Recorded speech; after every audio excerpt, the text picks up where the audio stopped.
ministros do novo governo só serão anunciados em dezembro. MP que garante o Auxílio Brasil até o fim do ano é aprovada no Senado. E você vai ver também. Após 3 meses de deflação, o IPCA tem leve alta em outubro. Custos da construção civil desaceleram em outubro, pelo segundo mês seguido. Um dia após as eleições, o controle do Congresso dos Estados Unidos continua em disputa. E ainda, a Agência Espacial Americana lança mais um foguete ao espaço. Desta vez, para monitorar mudanças climáticas. Essas e outras notícias você confere a partir de agora. Olá, boa tarde para você que nos acompanha. Seja muito bem-vindo a essa edição. Estamos ao vivo e agora 1h03 pelo horário de Brasília. Boa tarde, Dani. Boa tarde, Paty. E boa tarde, é claro, a você que nos assiste. Vamos juntos conferir o que é notícia no Brasil e no mundo nesta quinta-feira. O presidente eleito Luiz Inácio Lula da Silva só vai anunciar os nomes dos futuros ministros em dezembro. O petista afirmou que deve começar a tratar do assunto quando voltar da COP27. Ele viaja para o Egito na semana que vem. Nos bastidores, as especulações sobre quem serão os ministros do novo governo são cada vez maiores. Petistas e aliados disputam a indicação de nomes para as pastas. Ministérios como Educação, Saúde e Desenvolvimento Social sempre foram considerados em governos petistas como cota do partido. Mas dessa vez, há expectativa que em seu terceiro governo, Lula pode mudar essa regra. Para acalmar os ânimos e evitar a disputa interna, o presidente eleito declarou durante a sua ida a Brasília que só vai tratar do assunto quando voltar da COP27. Lula viaja para o Egito, onde a cúpula do clima está sendo realizada na semana que vem. Com isso, a previsão é que os nomes só comecem a ser anunciados em dezembro. As únicas exceções podem ser o Ministério do Meio Ambiente e o Ministério dos Povos Originários. Isso porque o assunto do evento está relacionado a essas pastas. E nessa quinta-feira, o infectologista e atual secretário de Ciência, Pesquisa e Desenvolvimento em Saúde de São Paulo, Davi Wippe, recusou um convite para participar da equipe de transição do novo governo.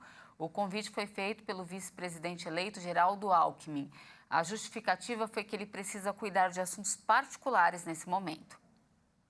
E o presidente Jair Bolsonaro nomeou o advogado André Ramos Tavares como novo ministro do Tribunal Superior Eleitoral. O nome foi escolhido de uma lista tríplice. Bolsonaro nomeou o advogado André Ramos Tavares para ser ministro substituto do TSE. Tavares vai substituir o ministro Carlos Mário da Silva Veloso Filho, que pediu renúncia do cargo por questões de saúde. O ministro não precisa passar por uma sabatina e ter o aval do Senado para assumir o posto na Corte Eleitoral. Em maio, o Supremo Tribunal Federal votou e escolheu 3 nomes para disputar a vaga: André Ramos Tavares, Fabrício Juliano e Vera Lúcia Santana. Tavares foi o mais votado na disputa. A lista foi enviada ao Palácio do Planalto para o aval do presidente Jair Bolsonaro. O advogado é professor e titular da Faculdade de Direito da Universidade de São Paulo e ministra as disciplinas de Direito Econômico e Economia Política. Segundo a Constituição Federal, o TSE é formado por 7 juízes, sendo 3 vagas de ministros vindos do Supremo Tribunal Federal, 2 do Superior Tribunal de Justiça e 2 a serem preenchidas por advogados indicados pelo chefe do Poder Executivo, a partir de uma lista tríplice elaborada pelo Supremo. Além dos cargos titulares, o tribunal conta ainda com outros 7 ministros substitutos, com a mesma origem dos titulares. O Ministério da Defesa entregou ontem à Justiça Eleitoral o relatório sobre a segurança das urnas eletrônicas na última eleição. O documento não apontou fraude na votação, mas afirma que o sistema não é 100% seguro. Os militares que fiscalizaram a votação afirmam no relatório que foi possível concluir que a contagem dos votos das eleições deste ano está correta. Em nenhum momento o documento entregue à Justiça Eleitoral apontou algum indício de fraude no processo eleitoral. O documento disse ainda que foram comparados os boletins impressos das urnas com os dados que foram disponibilizados pelo TSE, o Tribunal Superior Eleitoral. O único alerta feito pelos militares foi em relação à compilação dos códigos-fonte e a geração dos programas. Eles verificaram que houve acesso à rede nesse momento e isso pode colocar a segurança dos processos em risco. Diante desses problemas, os militares recomendaram o aperfeiçoamento do sistema. O relatório foi entregue à Justiça Eleitoral no final da tarde de quarta-feira. O ministro Alexandre de Moraes, presidente do tribunal, divulgou uma nota sobre a fiscalização feita pelos militares. Moraes afirmou que o conteúdo reconhece o resultado oficial das eleições e comprova a transparência da apuração dos votos. Foi aprovada no Senado a medida provisória que garante o crédito para o auxílio de R$ 600 até dezembro. Após a autorização do plenário, o texto segue para promulgação. O plenário do Senado aprovou a medida provisória que libera um crédito extraordinário no valor de 27 bilhões de reais ao Ministério da Cidadania. Esses recursos atendem ao financiamento até dezembro do aumento de R$ 400 para R$ 600 do Auxílio Brasil, pago a mais de 21 milhões de famílias. O crédito também atende ao financiamento de outros programas sociais, que permitem ao governo gastar por fora do teto mais 41 bilhões de reais até o fim do ano, para aumentar benefícios sociais e diminuir tributos do etanol. Também serão destinados 500 milhões de reais ao Alimenta Brasil, programa social que garante o abastecimento alimentar das pessoas atendidas pela rede socioassistencial do governo, por meio de alimentos produzidos pela agricultura familiar. Após 3 deflações seguidas, o Índice Nacional de Preços ao Consumidor Amplo teve leve alta em outubro. Com o resultado, a inflação acumulada no ano chegou a 4,70%. Considerada a inflação oficial do país, o IPCA acelerou para 0,59% em outubro. Segundo o IBGE, a alta veio após 3 deflações seguidas, que foram verificadas em julho, agosto e setembro. Com o resultado, a inflação acumulada no ano chega a 4,7%. Já nos últimos 12 meses, ficou em 6,47%. Em outubro de 2021, a taxa havia sido de 1,25%. A maior influência no índice geral veio do grupo Alimentação e Bebidas, com crescimento de 0,72%. Na sequência das maiores influências estão os grupos de saúde e cuidados pessoais e transportes. Já o grupo vestuário teve alta mais intensa. Os 2 grupos de maior peso, da alimentação e dos transportes, tiveram variação negativa em setembro e alta em outubro. Entre os 9 grupos de produtos e serviços pesquisados, 8 tiveram alta no mês. Apenas comunicação teve queda. E os custos da construção civil desaceleraram em outubro. Esse foi o segundo mês seguido de baixa no indicador. Os custos da construção civil desaceleraram em outubro com relação à taxa de setembro e ficou em 0,38%. De acordo com dados do Índice Nacional da Construção Civil do IBGE, esse é o menor resultado registrado desde julho de 2020. No acumulado dos últimos 12 meses, a taxa é de 12,41%. E em outubro de 2021, o índice foi de 1,01%. Apesar do índice negativo registrado no Mato Grosso do Sul, a região Centro-Oeste é que apresentou a maior variação regional no mês. O custo nacional da construção por metro quadrado em outubro ficou em R$ 1.675, sendo R$ 1.000 relativos aos materiais e R$ 675 à mão de obra. Mas o custo do metro quadrado ainda está maior na região sul, R$ 1.750. Um levantamento apontou que 60% das indústrias brasileiras têm preocupação com a sustentabilidade e quase metade delas exigem certificados ambientais dos fornecedores. Feita com executivos de indústrias em todo o país, a pesquisa será divulgada durante a COP27, que está sendo realizada no Egito até o próximo dia 18. Os dados, segundo a CNI, mostram os avanços da conscientização ambiental na indústria brasileira. A proporção de empresários que disseram exigir certificados ambientais de fornecedores e parceiros na hora de fechar um contrato subiu de 26% em outubro do ano passado para 45% neste ano. Mais da metade, cerca de 52% das indústrias, tiveram de comprovar ações ambientalmente sustentáveis na hora de assinarem contratos, contra 40% em 2021.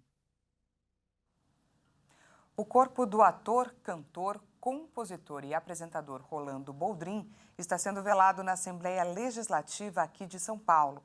O velório, aberto ao público, acontece até às 3 horas da tarde. Familiares, amigos e fãs de Rolando Boldrin participam da cerimônia de despedida na Assembleia Legislativa na Zona Sul da capital paulista. Boldrin morreu nesta quarta-feira, aos 86 anos, em São Paulo. Ele estava internado no Hospital Albert Einstein havia 2 meses e a causa da morte foi insuficiência respiratória e renal. Com mais de 60 anos de carreira, Rolando Boldrin apresentou o programa musical Senhor Brasil por 17 anos. Com grandes sucessos, Boldrin se consagrou como um dos principais expoentes da cultura sertaneja e das raízes da música caipira no Brasil. Ele também apresentou programas sertanejos em outras emissoras de televisão.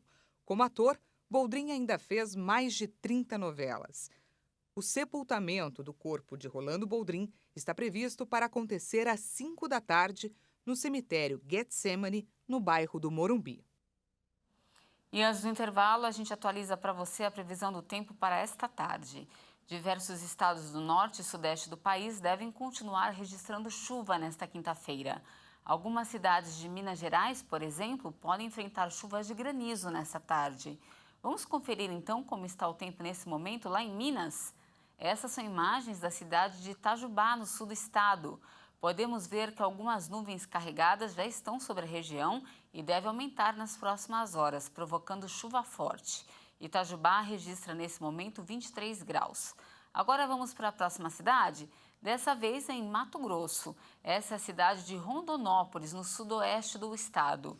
A situação por lá é bem diferente. O céu está com poucas nuvens e a região enfrenta o tempo seco e um calorão de 35 graus nesta quinta-feira. A previsão é de que a temperatura chegue aos 37 graus ainda nesta tarde. Haja sombra e água fresca. Para finalizar, a gente fala aqui de São Paulo. Vamos juntos com a câmera 10 lá fora. Essas são imagens ao vivo da capital paulista. O dia começou bem encoberto por aqui, mas o sol ganhou força ao longo da manhã, como você pode ver aí na sua tela. De volta comigo? A capital paulista registra agora 26 graus e o tempo deve ficar firme e quente durante toda a tarde. E veja a seguir, um dia após as eleições, a disputa pelo controle do Congresso dos Estados Unidos continua. E ainda, a Agência Espacial Americana lança mais um foguete ao espaço. Desta vez com a missão de monitorar mudanças climáticas. Nós voltamos já!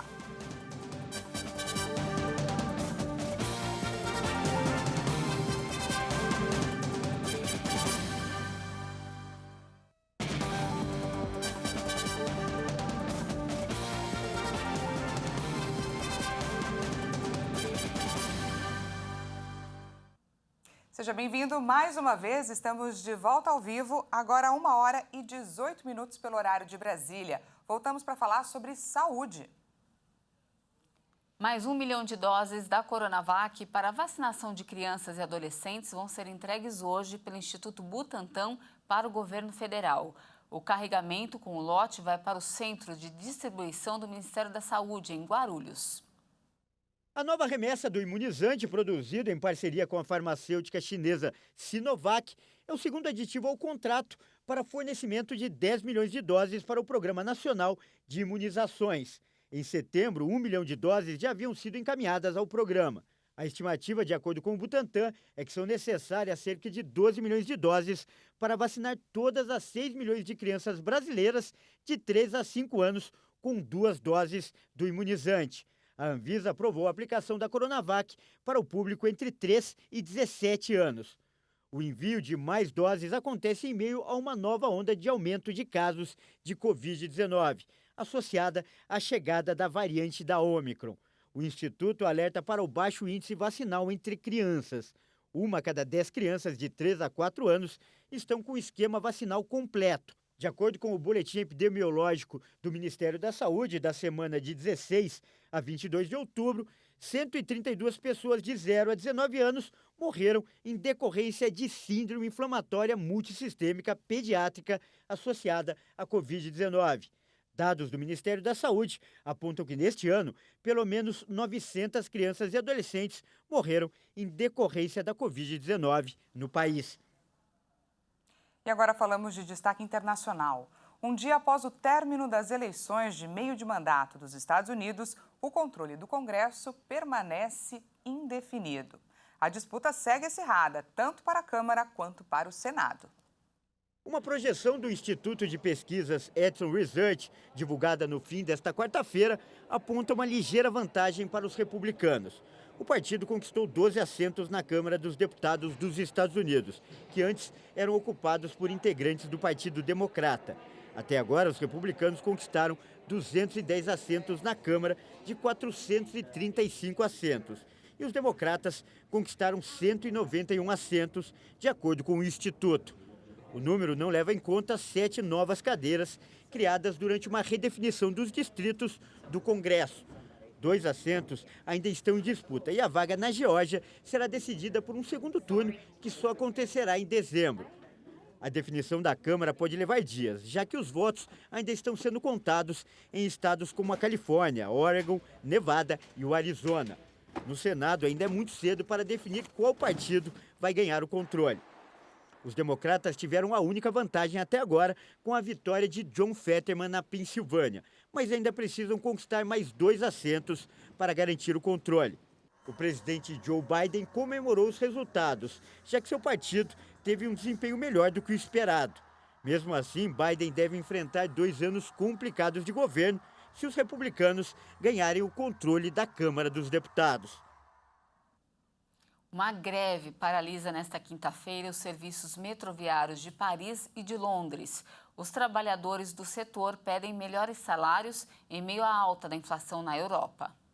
No caso da França, a greve também tem como objetivo aumentar a pressão sobre o presidente Emmanuel Macron, antes que ele apresente ao parlamento um polêmico projeto que busca adiar a idade da aposentadoria de 62 para 65 anos. No final de 2019 e início de 2020, uma greve contra a primeira tentativa de adotar essa reforma interrompeu o transporte público por semanas. Quase 12 milhões de pessoas utilizam diariamente o metrô, ônibus ou trens operados pela empresa RATP, mas muitos passageiros atenderam aos pedidos para evitar o transporte público. Também nesta quinta-feira, milhões de pessoas foram afetadas por uma greve no metrô de Londres. Os funcionários protestam contra um plano de reestruturação e modificação de aposentadorias em um contexto de alta inflação e de crise pelo aumento do custo de vida. O metrô mais antigo do mundo ficou quase completamente paralisado. Carros e bicicletas se multiplicaram nas ruas da cidade e aqueles que puderam optaram pelo teletrabalho, uma prática generalizada em alguns setores desde a pandemia da Covid-19. O metrô de Londres, que transporta até 5 milhões de passageiros por dia, foi abalado por várias greves nos últimos meses. O Reino Unido tem sido palco de inúmeras paralisações em diferentes setores. O país enfrenta uma inflação que já passa de 10%. A Embaixada da Rússia na Indonésia informou que o presidente Vladimir Putin não vai participar da cúpula do G20, a reunião com líderes das 20 maiores economias do mundo, que está marcada para a semana que vem em Bali.